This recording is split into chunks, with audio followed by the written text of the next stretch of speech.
రాష్ట్రం ఏర్పడ్డదో ఆ రాష్ట్రంలో మీరు అధికారంలోకి వచ్చినాక చేసినటువంటి ఆగడాలు ప్రజలు మర్చిపోలేదు. అసలు మీకు తెలంగాణకి ఏం సంబంధం? అసలు ఈ కుటుంబానికి తెలంగాణకి ఏం సంబంధం? అధికారం వచ్చిన తర్వాత ఈ కళ్ళు నెత్తి మీదకి పోయి తెలంగాణ పదం అంటేనే నామూషి అయి టీఆర్ఎస్ని బీఆర్ఎస్ చేసిండ్రు. మీ పార్టీ కార్యాలయంలో కూడా కనీసం తెలంగాణ పదం మీరు మాట్లాడనికే మీకు నామూషి అయిపోయాయి కదా. భారత రాష్ట్ర సమితి అని చెప్పి పెట్టుకున్నారు. ఏం ముఖం పెట్టుకొని మళ్ళీ తెలంగాణ తల్లి గురించి మాట్లాడుతూ ఉన్నారు.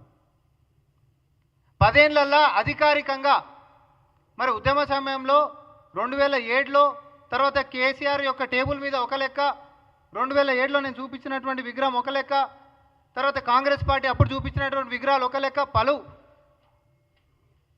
అవతారాలతోటి కనిపించినప్పుడు విగ్రహాలు, మరి నువ్వు అధికారంలోకి రాగానే అధికారికంగా ఇగో పలానా తెలంగాణ తల్లి విగ్రహం అధికారికంగా మనం లాంఛనంగా ఈరోజు మనము గుర్తింపు తెచ్చుకుందామని చెప్పి అసెంబ్లీలో చర్చ చేసి తర్వాత బయట బాజప్తా ఇట్లా అధికార ప్రకటన ఎందుకు చేయలేదు మీరు 10 ఏళ్లలో?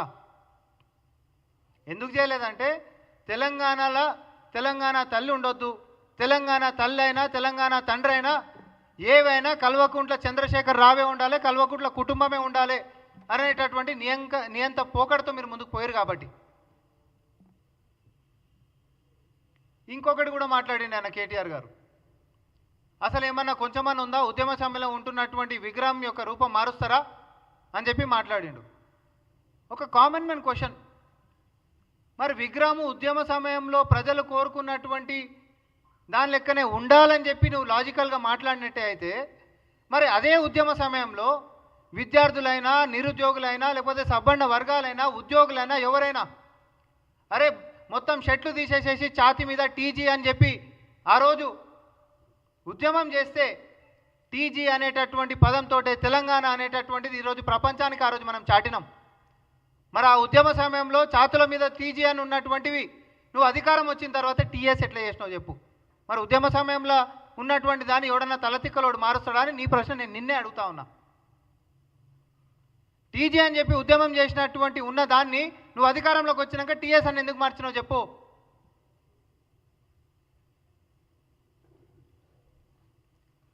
బతుకమ్మని చేతిలో నుంచి తీసేసిరు, తెలంగాణ ఖ్యాతిని తెలంగాణ సంస్కృతిని అన్నింటినీ కూడా ఈరోజు కించపరిచిరు అని చెప్పి మాట్లాడుతురు. కుచిత బుద్ధితో మాట్లాడకండి మీరు దయచేసి. మీరు పెట్టినటువంటి విగ్రహంలో బతుకమ్మ ఉంది, అట్లని బోనం లేదని కాబట్టి బోనాలను కించపరిచినట్ట, లేకపోతే సమ్మక్క సారలమ్మని గుర్తు చేయలేదు కాబట్టి మనం విలువ ఇచ్చుకుంటలేనట్ట? ఏ రోజైనా కాంగ్రెస్ పార్టీ అట్లాంటి వ్యాఖ్యానాలు చేసిందా? విశాలమైనటువంటి దృక్పథంతో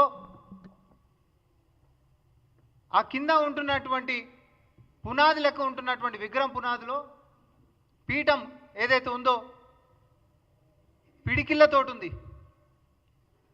పిడికిళ్ళతో వచ్చినటువంటి ఆకాంక్షలు నెరవేర్చుకున్నటువంటి దాని మీద మన యొక్క తెలంగాణ తల్లి నడుం బిగించి ఒక ఉన్నత రూపమై సబ్బండ వర్గాలకి దగ్గరై ప్రతి పేదోళ్ళ ఇంట్లలో కూడా కలిసిమెలిసి బంతి భోజనాలు చేసేటటువంటి విధంగా ప్రతి ఎవరికైనా ఉన్నతమైనటువంటి వాళ్ళ దగ్గరికి దిగువ శ్రేణిలో ఉంటున్నటువంటి వాళ్ళకి కష్టాలు ఎవరికి వచ్చినా కూడా దగ్గరకు వచ్చి ఆదుకునేటటువంటి ఒక ముఖంతో అవసరమైతే పోరాటం, ప్రేమ ఆప్యాయతలు, కానీ ఆత్మగౌరవం విషయం ఎక్కడ తగ్గకుండా ఈరోజు తెలంగాణ తల్లి విగ్రహం ఉంటే దాన్ని జీర్ణించుకోలేకపోతున్నారు. ఎందుకు జీర్ణించుకోలేకపోతున్నారు అంటే కూడా మరి కొంగు నడుముకి బిగించింది అని అంటే ఒక ఉద్యమం లెక్క, తిరుగుబాటు లెక్క మనందరం చూస్తాం. అది బీఆర్ఎస్ వాళ్ళకి నచ్చదు. ఆ విగ్రహం వాళ్ళ మీద కొట్లాడుతున్నట్టే అనిపిస్తుంది వాళ్ళకి. విగ్రహాన్ని చూసినప్పుడల్లా బీఆర్ఎస్ పార్టీ నేతలకి కల్వకుంట్ల కుటుంబానికి ఆ కుటుంబానికి వ్యతిరేకంగానే తెలంగాణ జాతి కొట్లాడుతుందని చెప్పి వాళ్ళు ఫీల్ అవుతారు. కాబట్టి ఈరోజు కడుపుల కత్తులు పెట్టుకొని మాట్లాడుతూ ఉన్నారు. మీరు చేసినటువంటి పాపాలు ఉత్తగేం పోవు. తెలంగాణ కోసం కొట్లాడినటువంటి వాళ్ళకి గుర్తింపే ఇయ్యక అమరవీరుల అడ్రస్లే లేవని చెప్పినటువంటి వాళ్ళు మీరు, గద్దర్ లాంటి వాళ్ళని గంటలు పడిగాపులు కల్పించిన వాళ్ళు, కనీసం అపాయింట్మెంట్లు ఇవ్వనటువంటి వాళ్ళు, సబ్బండ వర్గాన్ని లాకప్ డెత్తులలో చంపించిన వాళ్ళు కనీసం ప్రశ్నిస్తాము లేకపోతే ప్రశ్నించేటటువంటి హక్కుని తీసేసినటువంటి వాళ్ళు మీకు ఈరోజు తెలంగాణ గురించి మాట్లాడేటటువంటి హక్కు ఉందా? మీరు పెట్టుకున్నటువంటి విగ్రహం మీ పార్టీ ఆఫీస్లో మాత్రమే పరిమితం అయిపోయింది. మరి మేము కూడా అనొచ్చా కాంగ్రెస్ తల్లి తెలంగాణ తల్లి కాదు కాంగ్రెస్ తల్లి అని అంటే మరి మీరు విగ్రహం పెట్టుకున్నారు ఏదైతే పార్టీ ఆఫీస్లో కాబట్టి అది కేవలం బీఆర్ఎస్ తల్లే, అది తెలంగాణ తల్లి ఎట్లయితుందని చెప్పి మేము కూడా అనొచ్చా? కానీ మాకు సంస్కారం అడ్డం వస్తుంది. ఎవరు ఎట్లాంటి విగ్రహాలు పెట్టుకున్నా గౌరవించుకుంటూ ఈరోజు అన్ని వర్గాలను కూడా మమేకంగా ఐక్యతతో అందరి అభీష్టం మేరకి తెలంగాణ చరిత్రని భవిష్యత్తు తరాలకి చెప్పేటటువంటి విధంగా నాటి చరిత్ర మనం కన్నటువంటి కలలు ఇంకా నెరవేర్చుకోవాల్సినటువంటి ఆకాంక్షలు మన నెత్తి మీద ఉన్నటువంటి బాధ్యతలు అన్నీ కూడా తెలంగాణ తల్లి రూపంలో చూసినప్పుడల్లా చరిత్రను గుర్తు చేసుకుంటా మన బాధ్యతను కూడా మనం విస్మరించొద్దు అని చెప్పి ప్రభుత్వం లాంఛనంగా ఎన్ని మీరు ఏడుపులు ఏడ్చినా కూడా మరి తెలంగాణ తల్లి విగ్రహాన్ని మనం ఆవిష్కరించుకున్నాం. దీన్ని తెలంగాణ సమాజం మొత్తం స్వాగతిస్తుంది. కేవలం కల్వకుంట్ల కుటుంబము వాళ్ళ గడిలలో పనిచేసేటటువంటి కొంతమంది మాత్రమే వ్యతిరేకిస్తున్నారు. మాకేం ఇబ్బంది లేదు. మేము సంక్షేమం చేసినా మేము ప్రగతి చేసినా ఆఖరికి సెంటిమెంట్ విషయాలు ఏదైనా చేసినా కూడా ఏ ఒక్క దాంట్లోనైనా కలిసి మేము వస్తాం అనేటటువంటి పాపాన మీరు పోతలేరు. ఆఖరికి నిన్నటి అసెంబ్లీ సెషన్స్కి సంబంధించి అక్కడ జరిగింది ఏందండి? అసెంబ్లీ సెషన్స్ ఎప్పటి నుంచి పెట్టుకుందాము, ఎంత సమయం పెట్టుకుందాము, ఎన్ని రోజులు పెట్టుకుందాం అనేటటువంటి దాని మీద చర్చ జరుగుతుంది. ఆ చర్చల దయచేసి మీరు పాల్గొనాలి అని చెప్పి ప్రతిపక్ష నాయకుడు అయినటువంటి కేసీఆర్ గారి ఇంటికి పోయి మరి మంత్రి ఇంకొక మంత్రి స్థాయిలో ఉంటున్నటువంటి వ్యక్తి పోయి పర్సనల్గా ఆహ్వానించారు. ఈ సంస్కృతి గతంలో ఎప్పుడూ లేదు.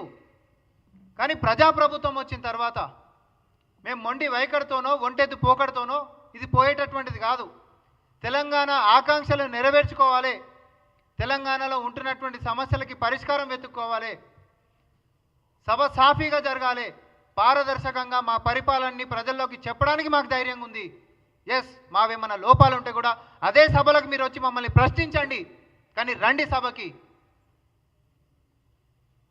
అంటే గవేవో టీ షర్ట్లు వేసుకొని వచ్చారు, హై డ్రామా క్రియేట్ చేసారు, డౌన్ డౌన్ అని అన్నారు. లేదు స్పీకర్ గారు మమ్మల్ని ఏమో అంటారు కాబట్టి మేము బాయ్కాట్ చేస్తున్నామంటారు. మీరేందో మీ వేషాలేందో మీ హై డ్రామాలేందో పొద్దునోటి సాయంత్రం ఒకటి మీరు మార్చేటటువంటి మాటలేందో తెలంగాణ సర్వసభ్య సమాజం అన్నీ గమనిస్తూ ఉంది. గతంలో ఇదే కేసీఆర్ చెప్పిండు, ఒక రాష్ట్రంలో పాలకుల పక్షం ఉంటున్నటువంటి మంత్రులు పోయి ప్రతిపక్ష నాయకులు ఇంటికాడ కూడా భోజనం చేసి వచ్చేది. అట్లాంటి సంస్కృతి ఉండాలని చెప్పి ఆకాంక్షించినటువంటి నువ్వే మరి ఇంటికాడికి వచ్చి కూడా నువ్వు ఎప్పుడు చేయలేదనుకో అది వేరే సంగతి, నీ ఇంటికాడికి వచ్చి కూడా ఆహ్వానిస్తే కూడా మరి మీరు వచ్చేటటువంటి పరిస్థితి దేనికోసం లేదో చెప్పాలి.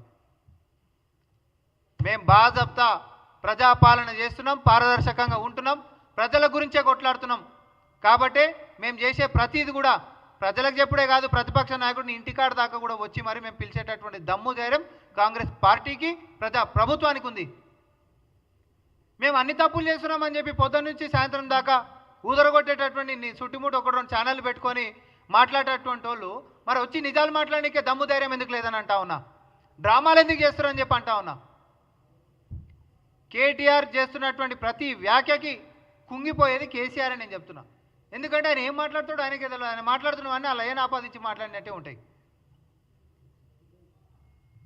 ఎవడన్నా మారుస్తాడా? తల్లిని మారుస్తారా? లేకపోతే ఇట్లా చేస్తారా అట్లా చేస్తారా? నిన్న ఒకటి మాట్లాడుతావు, ఈరోజు ఒకటి మాట్లాడుతావు, రేపు ఒకటి మాట్లాడుతావు. నీది ఏమవుతుందో నీ దిమాగ్లో ఏం తిరుగుతుందో. మొన్ననే వెల్నెస్ సెంటర్కి పోయి వచ్చినావు, కానీ ఆడికి పోయి పిచ్చెచ్చుకొని వచ్చినట్టు కనిపిస్తుంది మాకైతే. ఫ్రస్ట్రేషన్ ఎందుకు? మీ ఆరోగ్యం కూడా మంచి కాపాడుకోవాలి. మా ప్రజా పరిపాలనలో ప్రతిపక్ష నాయకుల ఆరోగ్యం కూడా బాగుండాలనే కోరుకుంటాం మేము. మీరు బాగుండాలి, ఆరోగ్యం కాపాడుకోవాలి, చట్టసభలకు రావాలి, మీరు ప్రజల తరపున ఏమైనా ఉంటే కొట్లాడాలి. అంతే తప్ప డ్రామాలు చేసుకుంటా నీ ఆరోగ్యాన్ని కూడా ఎందుకు ఖరాబ్ చేసుకుంటావు కేటీఆర్? దయచేసి పిచ్చి పిచ్చి వ్యాఖ్యలు చేయొద్దు. ముఖ్యమంత్రి గారిని ఉద్దేశించి కూడా నోటికి వచ్చినట్టు మాట్లాడుకురని పదే పదే మేము చెప్తా ఉన్నాం. మేము అడిగినప్పుడల్లా మాకేమో మా అధిష్టానంకేమో సహనం పాటించండి, సహనం పాటించండి, సహనం పాటించండి అని అంటారు. నిజంగానే ఎందుకు సహనం పాటించమన్నారో మాకు ఇప్పుడు అర్థమవుతుంది. ఎందుకంటే ప్రజలే చూసుకుంటారు కాబట్టి.